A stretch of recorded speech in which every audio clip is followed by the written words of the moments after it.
Welcome to the Deep Dive, where we take a stack of information and really try to find the most important insights for you. Yeah, boiling it down. Exactly. Yep. Today, we're tackling a legal battle. It sounds maybe a bit dense, patent law stuff, It can be. but stick with us, Hmm. because it's actually about, believe it or not, Christmas lights.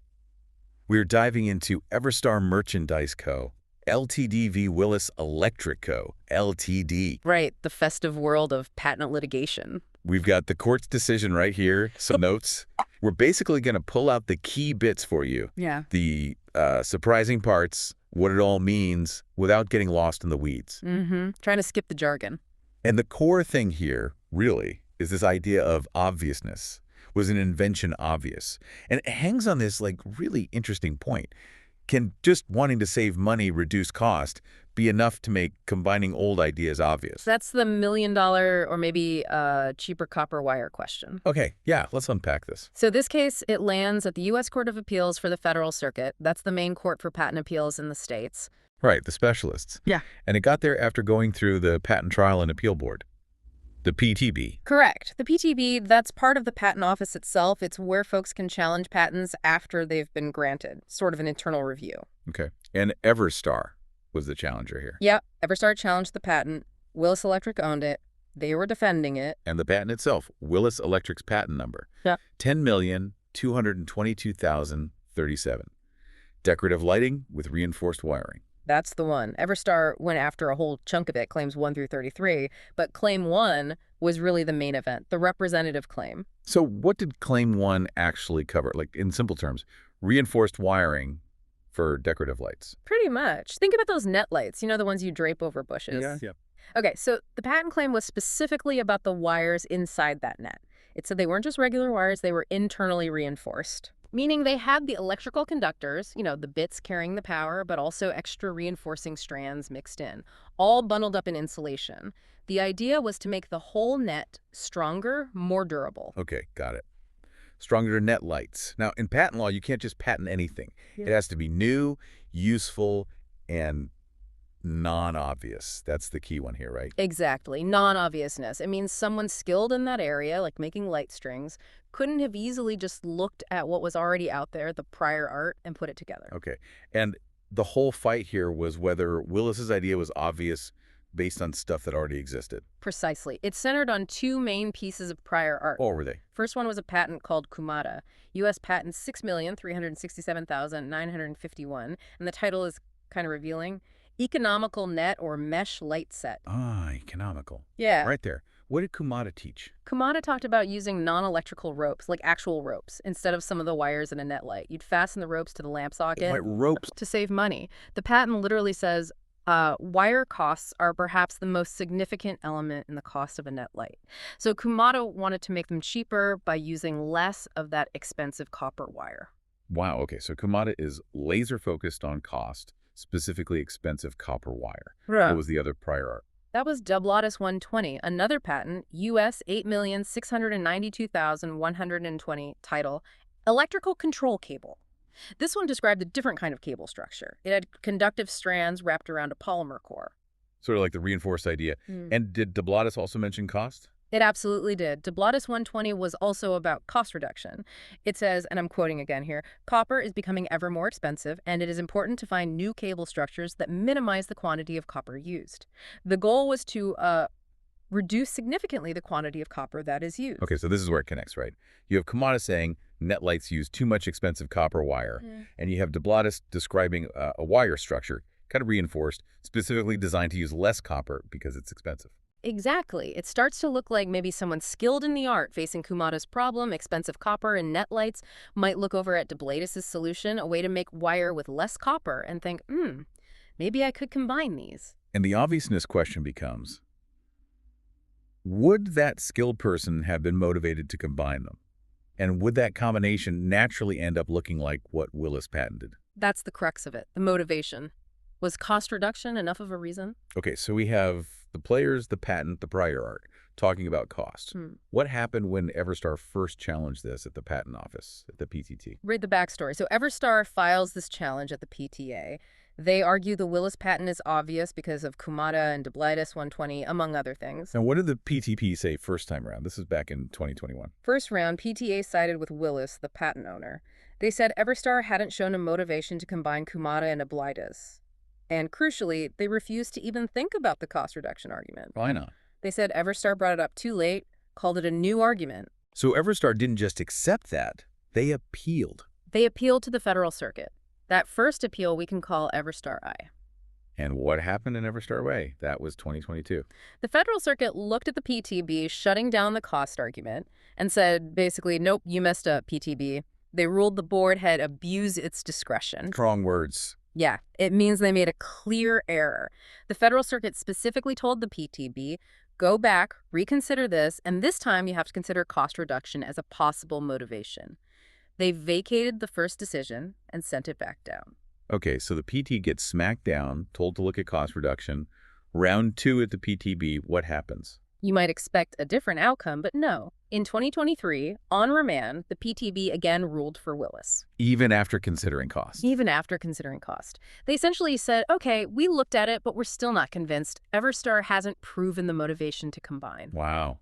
Okay, so that decision, the second no motivation ruling from the PTAB, is what led to the current appeal we're discussing now. Exactly. Everstar appeals again to the Federal Circuit. So this time, the big questions for the Federal Circuit are, did the PTB use the right legal test for motivation? And, was their finding of no motivation actually backed up by the evidence? That's it.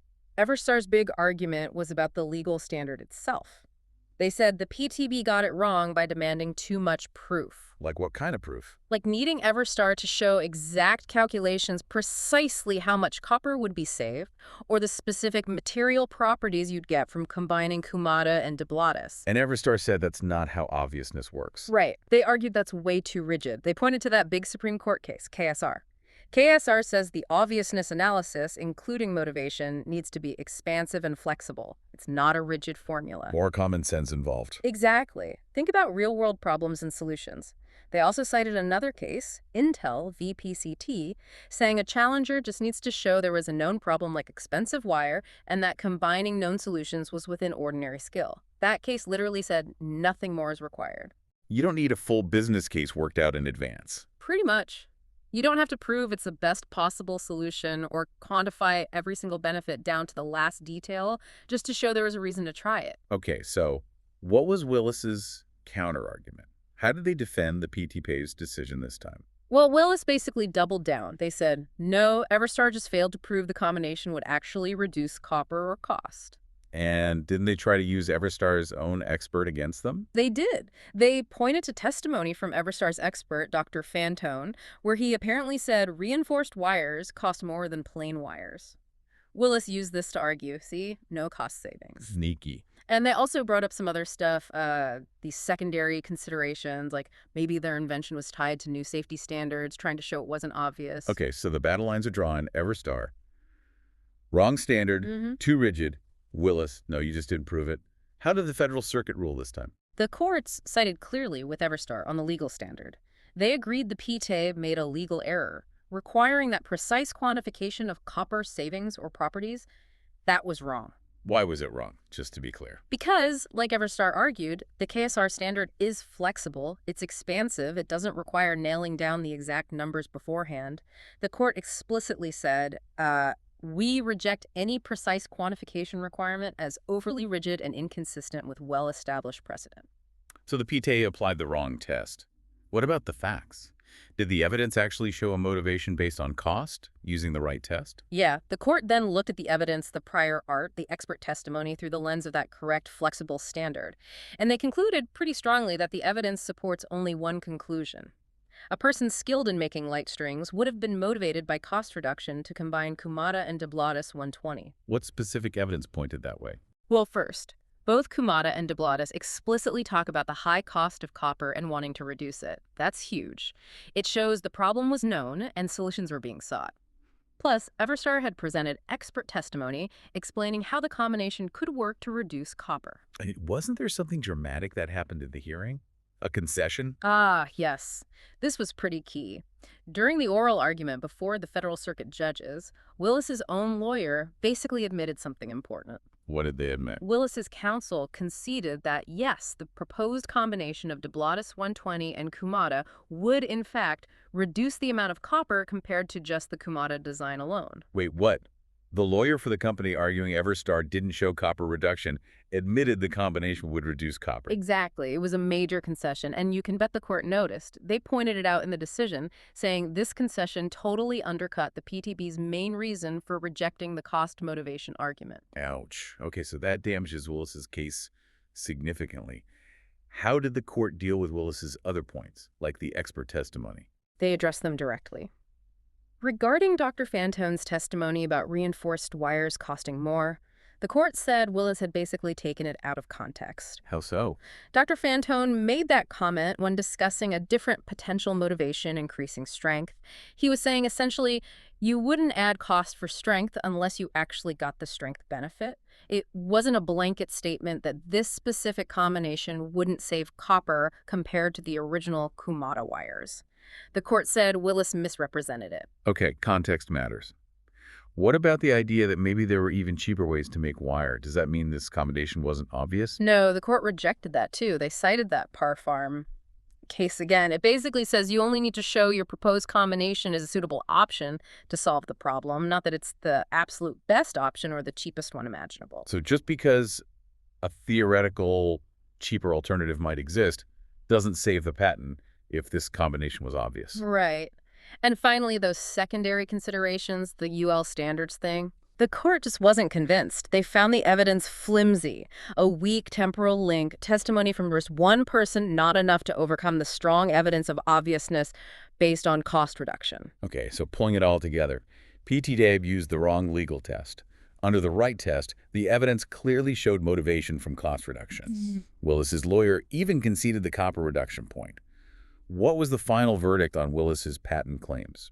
Based on all that, the Federal Circuit took some clear steps. For Claim 1, the main one, they reversed the PT. Reversed means? Means the Federal Circuit flat out disagreed and declared Claim 1 is obvious and therefore invalid. Okay, and what about the other claims, 2 through 33?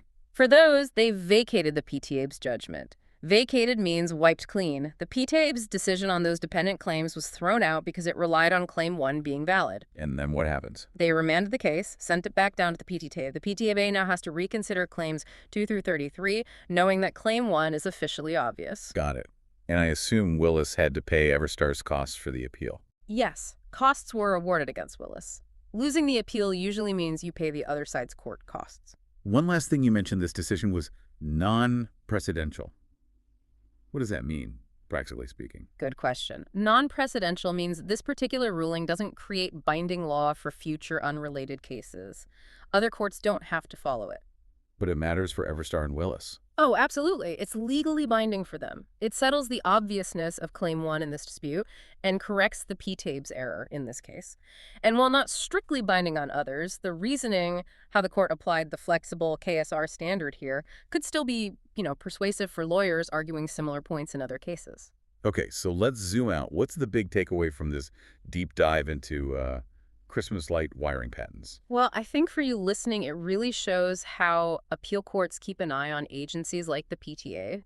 They make sure the right legal rules are being applied. Getting the standard correct, like the flexible obviousness standard, is critical. Yeah, it's not just about the tech details. It's about the legal framework.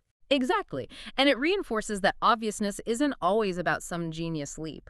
Sometimes it's about seeing a clear problem, like high costs, and applying a known solution, like a copper-reducing wire design, in a predictable way. That motivation can be just common sense, really. Yeah. Reducing cost is a powerful driver. Right, and you don't necessarily need, like, a PhD dissertation proving the exact savings beforehand for that motivation to count. Precisely. The standard needs that flexibility KSR talked about. And maybe don't make critical concessions in oral argument if you can help it. Haha, yeah. That definitely didn't help Willis's position. It highlights how things said in court, even by the lawyers, can become part of the factual record the judges consider. So overall, it's a good look into the layers of patent review, the importance of legal standards, and how real-world factors like cost play a huge role. Okay, so here's something to think about after we wrap up. We talked about how the court rejected a rigid requirement for quantifying benefits like cost savings. What if the law did demand that kind of precise proof up front? How might that change things? Would it make it harder to patent simple improvements, or maybe harder to challenge weak patents based on obvious everyday motivations like just making something cheaper? Does the flexible standard we have now actually encourage more practical innovation? Or does it make things too uncertain, something to chew on?